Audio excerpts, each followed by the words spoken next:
संदीप ने अपनी माँ के कहने पर गांव में शादी कर ली थी। लड़की का नाम था सुनीता।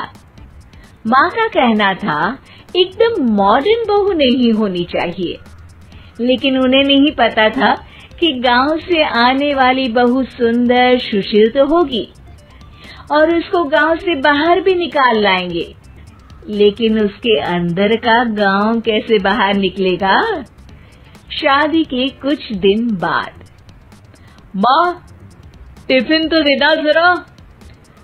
बेटा अब तो स्कूल नहीं ऑफिस जाता है, माँ से नहीं अपनी बीवी से टिफिन मांगा कर। ओके माँ। सुनीता टिफिन ले आओ। लो टिफिन, इसके अंदर पिस्ता डाल दिया है। पिस्ता? पिस्ता क्यों? सास जी ने बोला था ना कि आपको पिस्ता बहुत पसंद है। ओहो, मैंने पिस्ता नहीं पास्ता बोला था, पास्ता। पास्ता?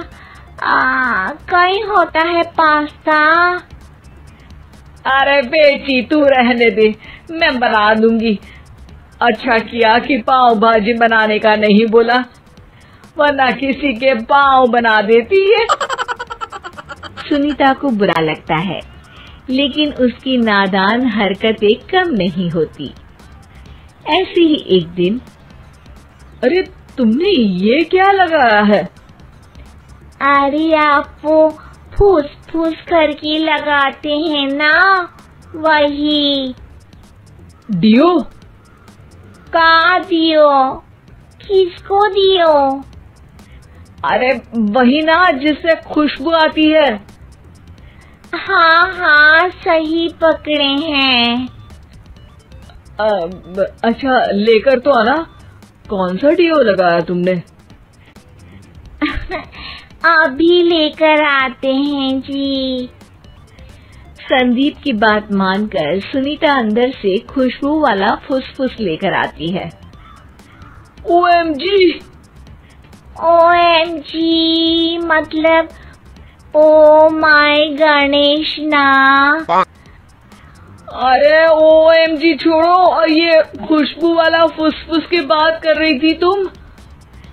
हाँ इसी की, फिर से सही पकड़े हैं। अरे देवी, लेकिन आप सही नहीं पकड़े हैं, ये डियो नहीं है। डियो नहीं है तो क्या लियो है? अरे ये रूम फ्रेशनर है, जिसको कमरे में छिड़कते हैं, खुद पर नहीं। कोई बात नहीं, माँ कहती थी आत्मा किराएदार है, शरीर एक किराए का कर्म। हम शरीर पे ये डाल लिए तो क्या फर्क पड़ जाएगा। अरे बहू, ओ बहू, मेरे लिए फल तो लिया, फिर मैं बाजार जाऊंगी। सुनीता अपनी सास के लिए फल लेकर आती है। अरे बेटा, पपीता, तरबूज और सेब फल ऐसे कैसे खा लूं? काट कर तो लिया। माँ जी, मेरे गांव में तो खेत से उठा के सीधा खा लेते हैं। अरे ये तेरा गांव नहीं है ना। अरे संदीप, तू ही कुछ समझा देना इसको बेटा। मैं कैसे समझाऊं माँ, ये तो माइक्रोवेव को भी भट्टी बोलती है। कल मैंने बोला हाय कैसी हो, तो बोलती है किसी को हाय नहीं लगानी चाहिए। अरे सुनीता, तेरा क्या होगा? अभी तो कैसे बताऊं माँ जी, अभी हम कुछ करेंगे फिर पता चलेगा क्या होगा, लड़का या लड़की। हे भगवान, कहाँ से आ गई है? रामपुर से जी, आप ही तो लेकर आए थे मुझे। अरे मुझे माफ कर दो। पहले कोई गलती तो करिए जी, आपकी तो सारी गलती माफ कर देंगे हम। हाँ। अरे बहू, मेरी बात सुन। फल यानी कि फ्रूट जब भी लाए ना तो काट कर लाना, ठीक है? जी ठीक है माँ जी, फल यानी फ्रूट यानी काट के लाऊंगी। सुनीता रोज ही कोई ऐसी हरकत कर देती जिसकी वजह से उसे घर में दो बातें सुननी पड़ती। एक दिन, माँ, मेरे बॉस घर पर आने वाले हैं शाम को। उनका बर्थडे है, फैमिली साथ नहीं रहती उनके, तो यही पार्टी कर लेंगे। उनको अच्छा लगा तो शायद मेरा प्रमोशन भी हो जाएगा। मैं ना फ्रूट केक लाकर फ्रिज में रख दूंगी और तेरे साथ आज खाना मैं बनाऊंगी, ताकि जब साहब आए तो खाने में कोई गड़बड़ ना हो। शाम को जब सारी तैयारियां हो जाती है, संदीप के साथ बड़े साहब भी घर आते हैं। आप फ्रूट केक तो ले आना बहू, फिर खाना खाएंगे। और इस सब की क्या जरूरत थी? आपने बुलाया वही काफी है। सर, आपका परिवार शहर में नहीं है तो हम ही आपके परिवार जैसे हैं सर। इतने में ही सुनीता फ्रूट केक लेकर आती है और बड़े साहब की टेबल पर रख देती है, और जैसे ही केक के ऊपर का बॉक्स हटाती है, ओह, ये क्या है? केक तो कटा हुआ है। मैं तो ऐसा नहीं लाई थी। आप मुझे शाबाशी दे सकती है माँ जी, मैंने ही केक काट दिया। आपने कहा था ना, फल यानी फ्रूट यानी हमेशा काट के लाना, तो फ्रूट केक भी तो फ्रूट ही है ना, तो मैंने पहले ही काट लिया। होना मैं समझदार। अरे बहू, ये क्या किया? केक हमेशा वही काटता है जिसका जन्मदिन होता है। तुझे एक बात भी समझ नहीं आती, एक नंबर की बेवकूफ है। पूरा माहौल बिगड़ चुका था। संदीप को लगने लगा था कि साहब उसे प्रमोशन तो दूर की बात है, कहीं डिमोशन ना दे दे, लेकिन साहब बीच में ही बोल पड़ते हैं। अरे कोई बात नहीं, ये इनकी बेवकूफी नहीं है, इनका भोलापन है। बेटा, आप कहाँ से हो? रामपुर गांव से। अरे वाह, गांव से? फिर तो आपके गांव में ताजे फल और सब्जियां मिलते होंगे। हाँ, सही पकड़े हैं। हम तो काटते भी नहीं, सीधा खा लेते हैं। मैं ना एक बार तुम्हारे गांव घूमने जरूर चलूंगा।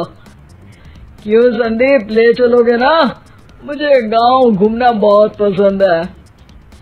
बस फिर क्या था, संदीप और सास दोनों खुश हो गए, क्योंकि साहब को सुनीता ने गांव की बात करके खुश कर दिया था।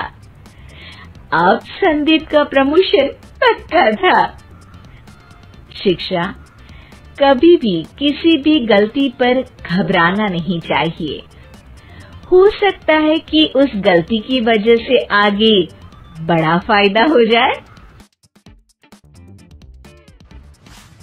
किशन और मोहन दो जिगरी दोस्त थे। दोनों ही साथ पले बड़े और साथ ही पढ़ाई लिखाई भी की, लेकिन स्कूल के बाद दोनों अलग हो जाते हैं। मोहन, हम दोनों आज अलग हो रहे हैं, लेकिन आज से ठीक 20 साल बाद इसी चौराहे पर मिलेंगे।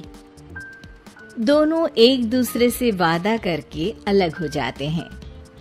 किशन दूसरे शहर में आगे की पढ़ाई करने चला जाता है, तो मोहन अपने पिता के साथ उनकी दुकान में हाथ बटाने लगता है।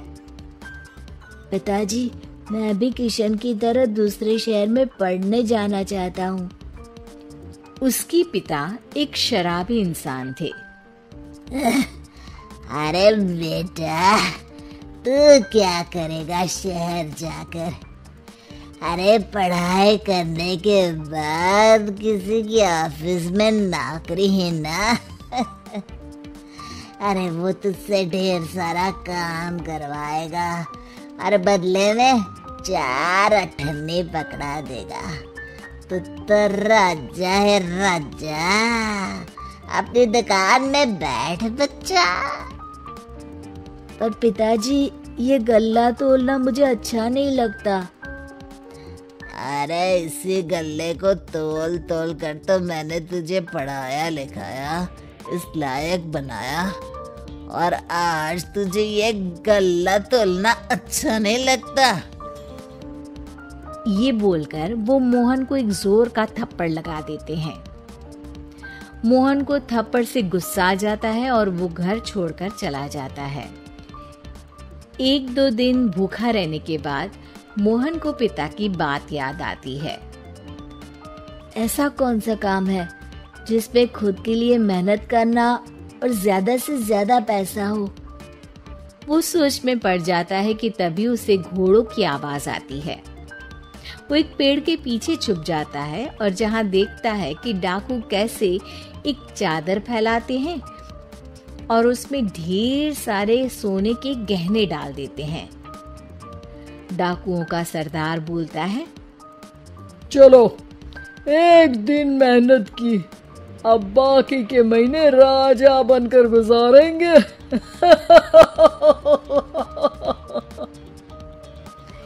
सारे जोर जोर से हंसकर वहां से निकल जाते हैं। अरे वाह, ये तो सच में बड़ा ही अच्छा बिजनेस है। फिर क्या था, मोहन ने छोटी मोटी चोरी का काम शुरू कर दिया। कभी किसी की चेन खींच लेता तो कभी किसी की पॉकेट मार लेता। उसे इस काम में मजा आने लगा। वाह, ये तो अच्छा काम है। पिताजी ठीक कहते थे, कुछ नहीं रखा पढ़ाई लिखाई में, सारा वक्त पढ़ो, फिर किसी और के लिए काम करो, और महीने के अंत में वो पकड़ा देगा 4 अठन्नी। ना बाबा ना।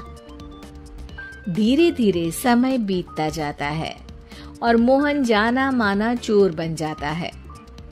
लोग उसके नाम से कांपते और कोई भी पुलिस वाला उसे पकड़ ही नहीं पाता। सभी उसका चेहरा पहचानते, लेकिन वो कहाँ रहता है ये किसी को पता न था।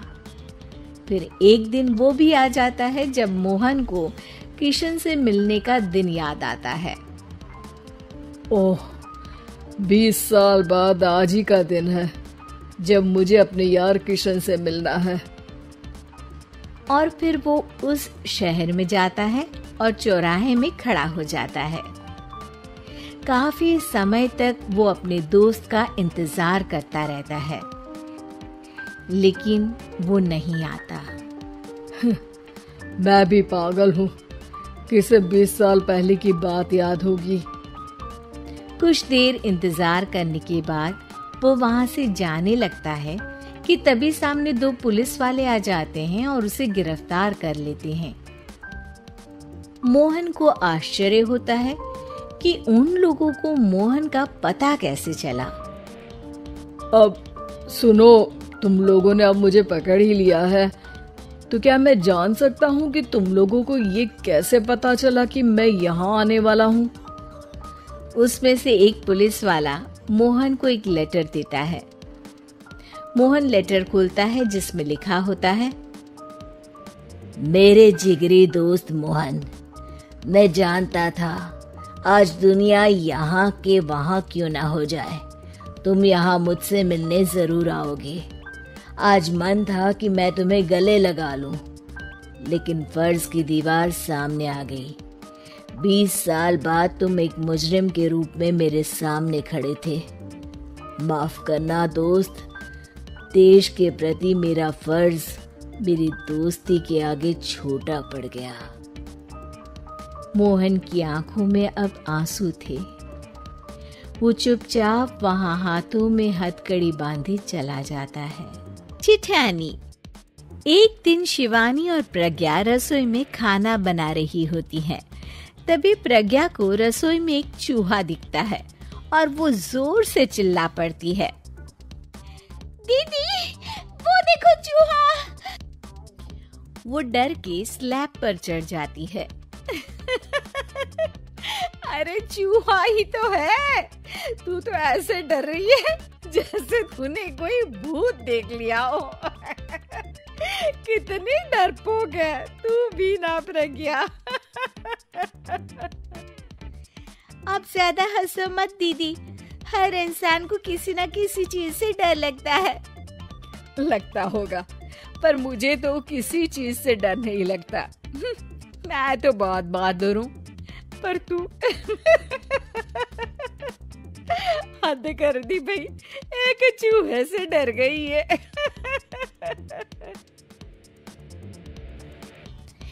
एक दिन प्रज्ञा अपने कमरे से बाहर निकल रही होती है और तभी शिवानी उसे पीछे से आकर डरा देती है।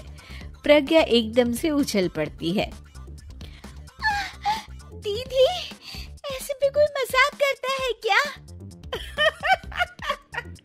अरे जरा अपनी शक्ल तो देख, एकदम बैंगन की तरह नीली पड़ गई है। अरे मेरी देवरानी इतनी बड़ी डरपोक है, मुझे तो पता ही नहीं था।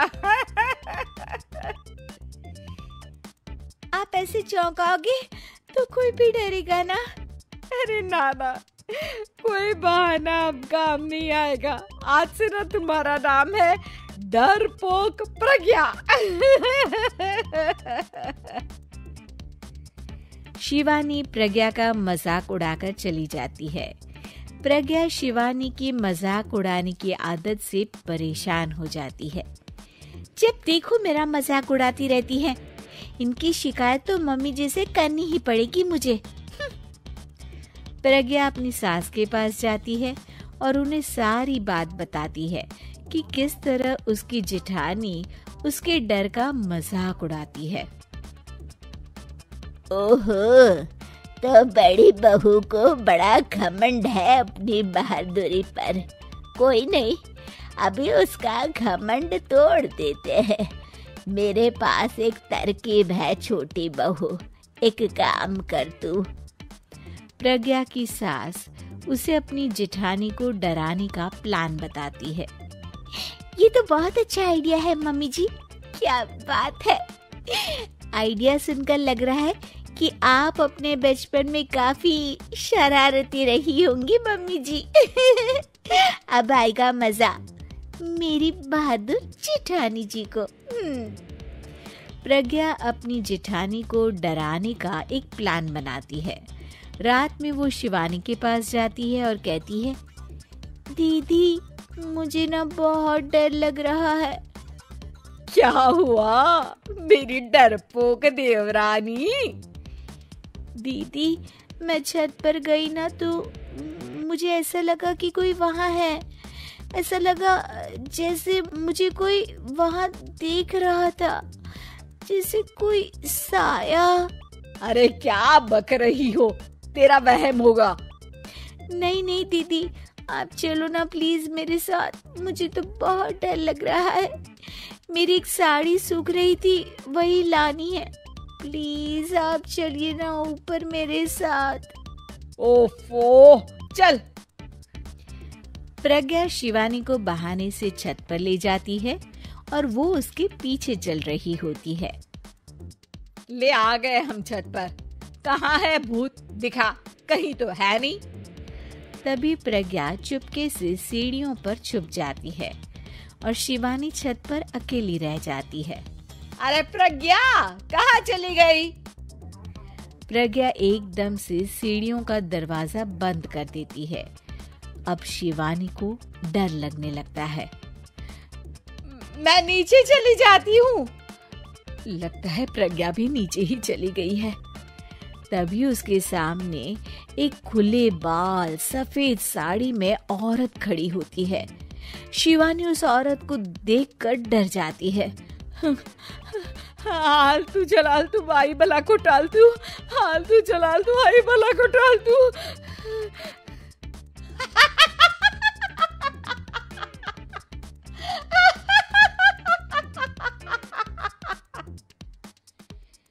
चुड़ैल की हंसी सुनकर शिवानी बुरी तरह डर जाती है।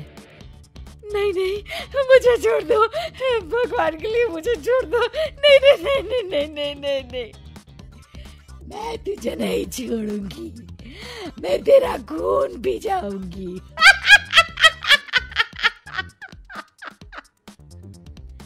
तभी चुड़ैल की हंसी उसकी सास की हंसी में बदल जाती है।